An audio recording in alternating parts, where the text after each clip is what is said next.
Hey guys, Kevin Day here. We are getting ready to talk about managing aggressive and defiant behaviors. I'm not showing you a video today because I'm not feeling great, so hopefully I won't be coughing too much during this. Let's get started. So we're going to talk about some challenging behaviors, and I just want to give a little review because challenging behavior is not new. So whether you have children of your own or you've been in the classroom setting for any period of time, you know that challenging behaviors absolutely occur. We have talked about challenging behaviors numerous times. However, it's still showing up as we kind of went through the surveys that we did.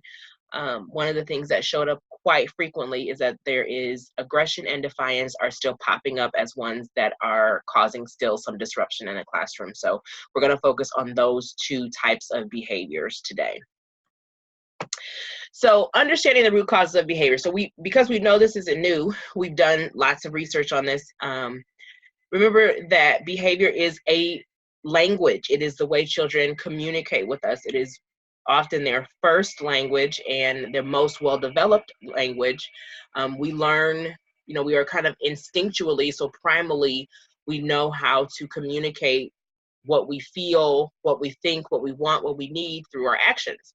And so, especially when children are in a heightened emotional state, they're going to go to those behaviors that they know and that they're most comfortable with even before they can use those words. So it's important to remember that while aggressive and defiant behaviors are frustrating to us as adults, they definitely are trying to tell us something. We also know that behaviors are learned either through observations of other people's actions or through things that have happened to kids. So sometimes the behaviors that they're showing us is actually information that we need. So while we want to end challenging behaviors in order to keep kids safe, we also want to make sure that the needs kids have get met so that we can have that optimal development for them. So aggressive and defiant behaviors are often the result of frustration or limited emotional regulation skills. So kids who are showing those things are basically saying that, hey, this is something I need to learn. Kids that have a lot of aggression and defiance in preschool and might tend to have that in the kindergarten classroom. Those are actually the things that are going to get them suspended or expelled from school. And so those kids need actually more of our time and attention in the classroom setting to make sure that they are able to function when they move on to the next level. Remember that behavior is a process, right? So behavior has three parts. It has the antecedent, so that's whatever happens to trigger their behavior. So I want the truck, I don't want to stop playing, I don't want to leave the gym. It's whatever happens before that. And then it's the behavior, which would, in what we're talking about today, would be the aggression or the defiance. So either they're hitting out or they're refusing to comply. And then there's a consequence. And the consequence could be, I get to play for another few minutes, which is actually something that they want, or it could be that I'm not able to play with my friends because I have hit them and now I'm being removed from the area. So all of these parts of the process have to be, we need to be as clear on those as we possibly can in order to be able to help kids move forward. I like to show this slide because when we're talking about behavior, it's important to understand that it is a process, and therefore change is a process. It's not something that's going to happen instantaneously.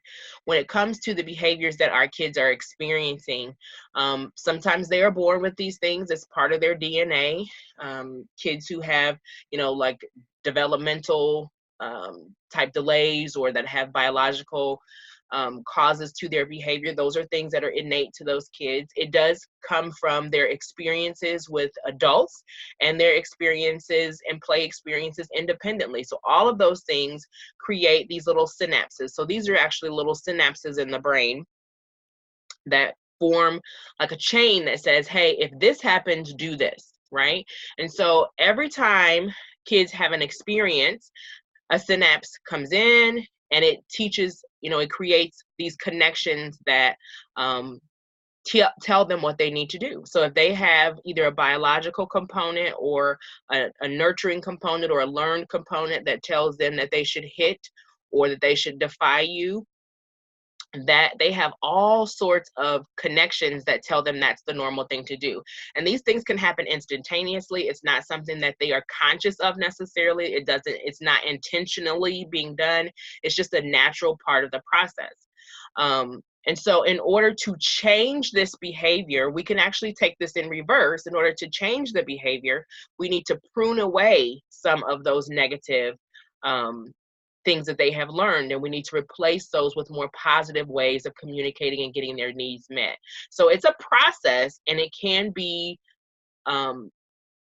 created. It's just going to take us a little bit of time. So I know that that can be hard when we're faced with that aggression and defiance. We want it to stop instantaneously, but that's not usually how it happens. So the primary thing that we're going to be working on today is talking about some prevention and intervention. So from the prevention side, we're talking about how we as adults can manage ourselves. When we think about that process of behavior, the most important thing that we need to realize is we can't control everything in the child's life or environment, but we can always control ourselves and our own reactions, right? Change is not easy, but we are not helpless or hopeless in this process. We know that we have the benefit of being with this student 5 to 7 hours, waking 5 to 7 waking hours a day, and we have the ability to lay new framework for how they can interact with each other and how they can interact with the adults in their lives. So we have the ability to have a positive impact on that if we maintain our composure. When we are faced with aggression and defiance, what we do makes a huge difference. So it's important for us to monitor ourselves. And though the three parts of that we want to monitor are our tone, meaning our tone of voice. And I'll give you kind of some examples of that in a second. The things that we are actually doing or not doing. But then this one I think is really important too. We have to monitor our expectations. When we're talking about 3 to 5 year old kids, we know that that's a range of chronological ages, but we also have to remember that that's a range of developmental stages, right? So a 3-year-old who is chronologically 2 is going to have a much different reaction to being told no, that they can't do something, or it's time to stop playing and move on to the next thing. A 5-year-old who's chronologically 2, while they may look like they're ready for kindergarten, emotionally they may not be. So you need to make sure that your expectations are related to the child's developmental stage and not just their age. So that means you have to really keep an eye on them to know what that chronological age is, but also what that developmental age is. So make sure that your expectations for that child are reasonable. Just because another 5-year-old can do it doesn't mean that this 5-year-old can do it. So you want to make sure that you are definitely keeping your expectations managed.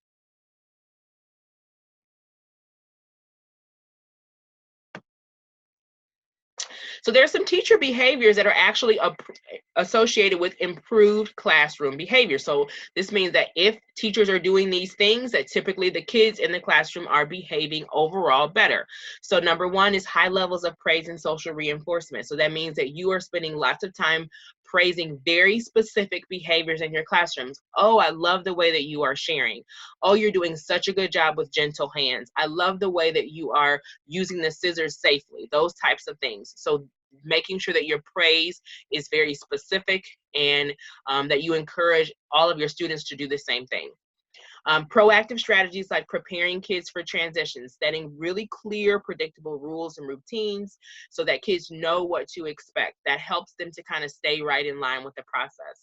Using short, clear commands, warnings, and reminders. So if you are playing with the student and you're having there's no conflict or challenge in behavior, your tone of voice should be different than when you are expecting them to do something very specifically, right? So if you're playing and you're laughing, I'm not going to assume that you are trying to discipline or redirect that child. So you want to make sure that those commands are clear and short and to the point.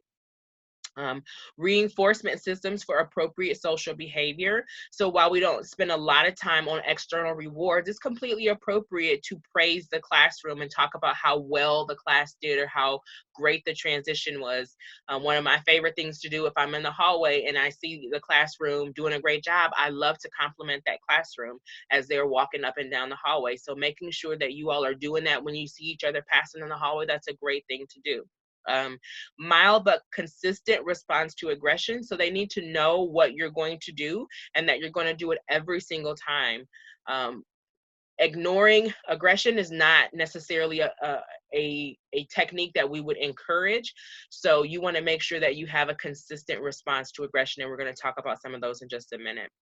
And then direct instruction for those appropriate social and classroom behaviors. So it's not enough to say, don't do this, don't do that. You have to tell them exactly what you want them to do. There's a big difference between don't run and let's use walking feet. And so it's important that you're making sure that you're not only using the language that you want them to actually use, but that you're actually modeling that for them as well.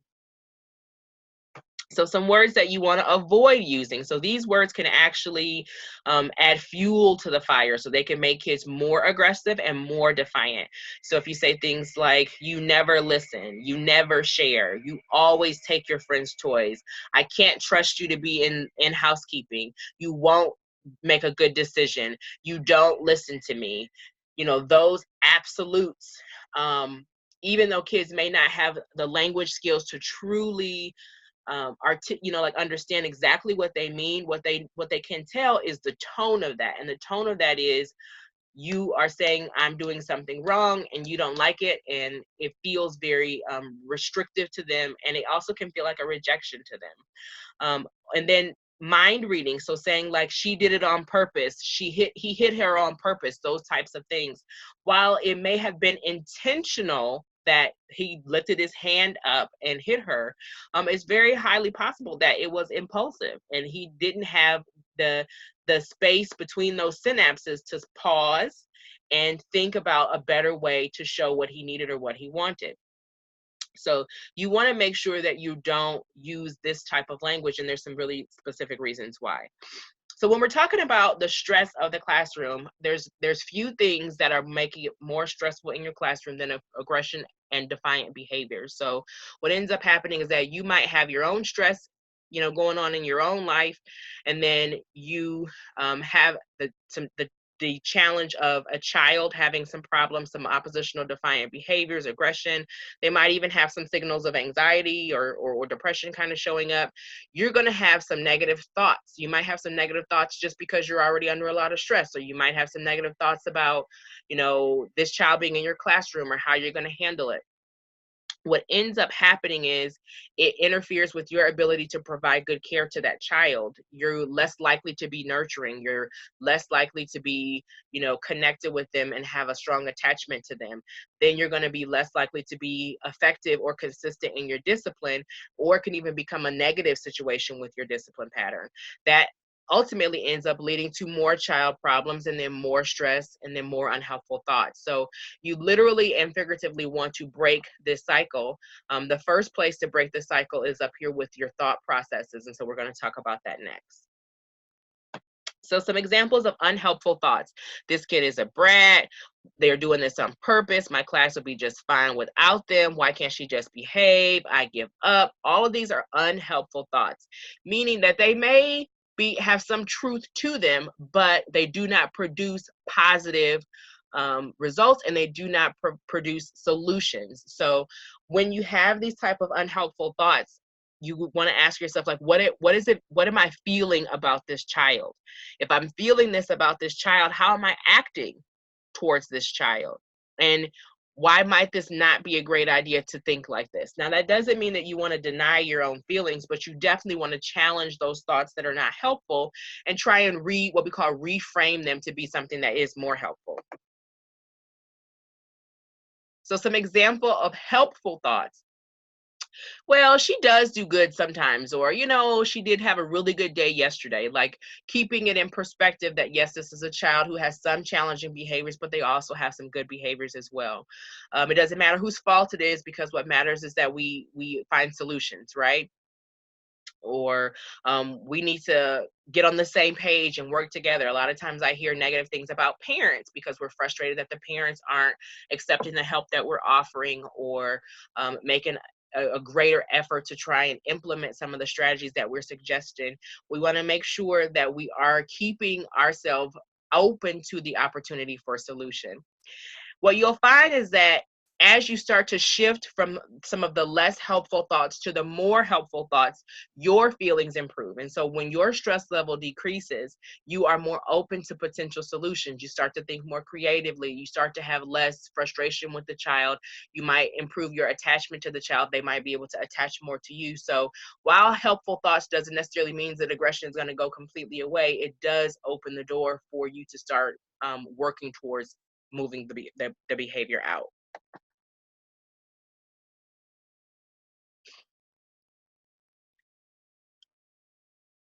What we think does have a lot to do with what we say. So we talked about some words that we want to avoid. So here's some words that we want to try and use, particularly when we're talking about aggression or defiance. So things like maybe or perhaps, like, maybe we could play with this after we get done with lunch, or maybe we could play with this after nap time. Sometimes, or once in a while, sometimes I like it when I play with these blocks instead of those blocks. Would you come help me play with these blocks? Those type of things. I wonder if your friend doesn't want to play with you because you hit her. I wonder if she's sad because you hit her. Those types of things help to de-escalate a student from aggressive or defiant behaviors. Help me understand why you're feeling this way. That's something we can use with children and adults, actually. And then any other words that exude optimism. So if you are feeling optimistic, if you are feeling positive, that definitely helps. When we're starting and we're kind of talking about helping parents and communicating with parents about behavior, we want to make sure that we're not making it seem like we've given up on their child. We definitely want to make sure they understand that we are looking for solutions with them.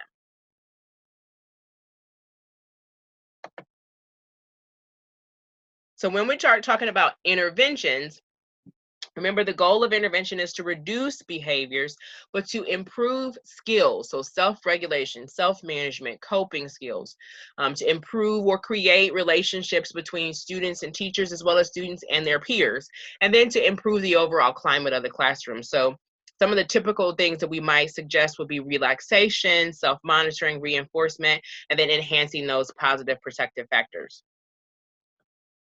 So remember that your attention is the best intervention, right? So you want to make sure that you're giving attention to what you actually want to see more of, and that when you are shifting from negative behaviors to more appropriate behaviors, that you're not giving the negative behavior so much attention that you're inadvertently reinforcing that behavior.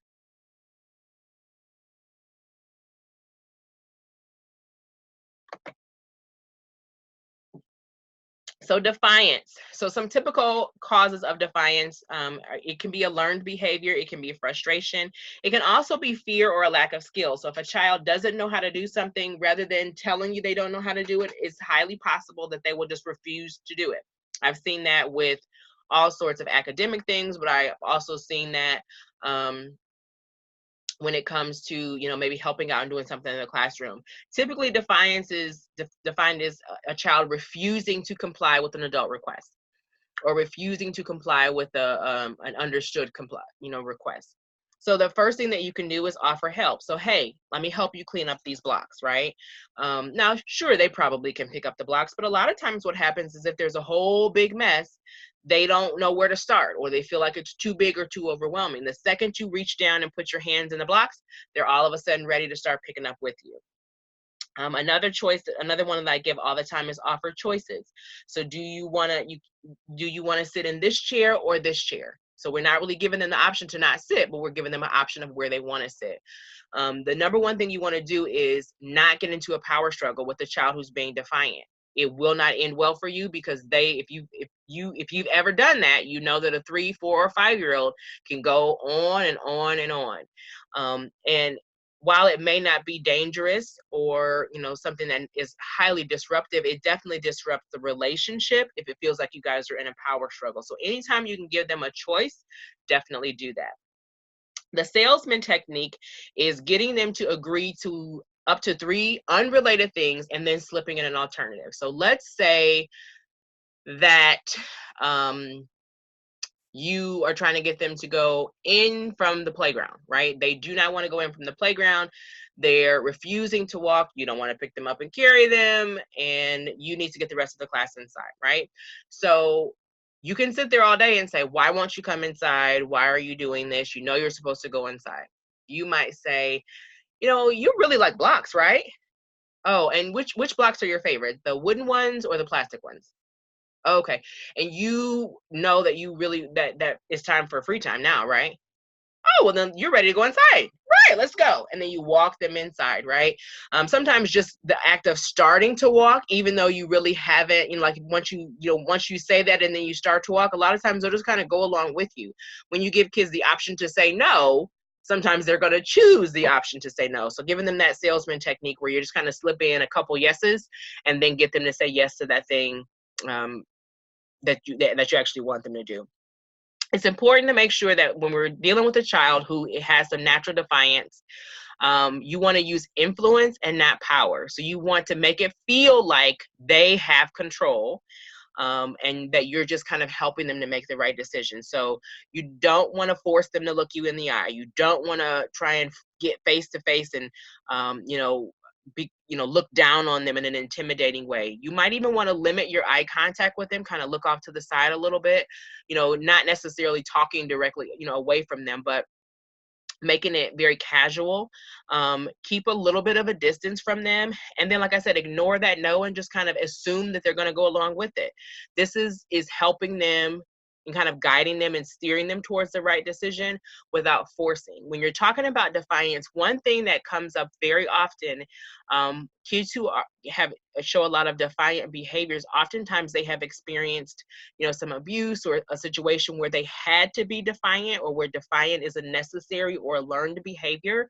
And so that might feel like their norm. So let's say that they have an older brother or sister who is mean to them, and if they're not defiant, then they get hurt, right?